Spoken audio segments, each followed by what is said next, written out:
Donald Trump there last night in Milwaukee, clearly he blames the Democrats and Hillary Clinton for the plight of black folks in America. Rod Wheeler is with us, Fox News contributor. Rod, welcome back to the program. It's good to see you, sir. Good to be here, Stuart. Now, look, he's squarely laying the blame for the African-American situation in our cities on failed Democrat policies of the last 2 generations. Are you with him? Do you agree with that analysis?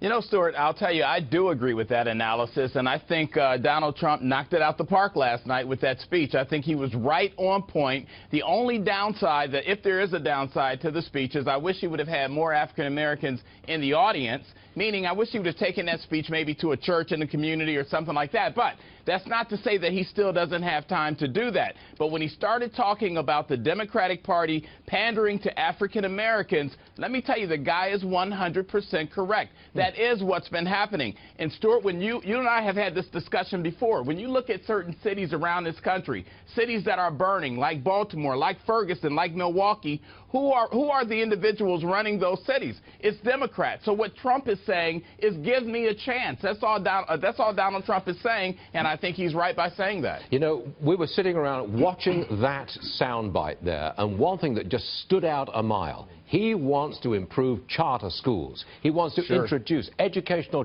choice to our inner cities. It's not really available in many places at the moment. Do you agree with that? Because I think that's the linchpin of what Donald Trump could do very quickly if elected president. That's right. I think that's one of the things he could do very quickly, and you're exactly right. Charter schools, very important. School choice, very important. Bringing back jobs to these communities, very important. Increasing the law and order in these communities, very important. And I think Trump is in a very specific and strategic position with his knowledge as a businessman to be able to do these kind of things. So basically, Stuart, what we have here, we have a guy that's not just talking the talk, but Trump has walked the walk, and I think he's going to continue to do that, again, if we give him a chance. But, Stuart, let me say this, one other thing real quick. I think Trump needs to take his tie off, roll up his sleeves, take off the suit jacket, and say, let's go to work. Okay, we hear you. One more for you.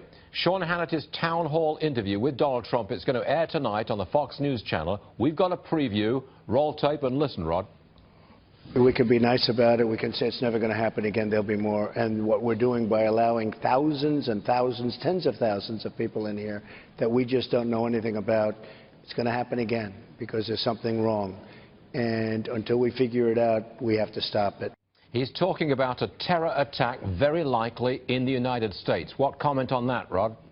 Exactly. I mean, he is, again, 100% correct. Look, the only reason ISIS is ISIS today as we know them and making headway in the United States, because, Stuart, they have no fear of our current government. They have no fear at all whatsoever. And so what Trump is saying, and we need to listen closely to what he's saying, Stuart, he's saying he is going to be the president that's going to stop ISIS in their tracks. He's also saying give him a chance to show us that. Now, maybe he hasn't politically said it correctly over the past few months, but is that what we're concerned about, or are we concerned about somebody in the White House that's going to get the job done? And if you want my opinion right now, and I'm not a Trump supporter, believe it or not, but I like what the guy is saying, and I'll tell you, the needle is moving in his direction if you want my opinion about that. Rod Wheeler, we got your opinion, and we like to hear it. Thanks for joining us, as always, Rod Wheeler. Thank you, Stuart. Good stuff.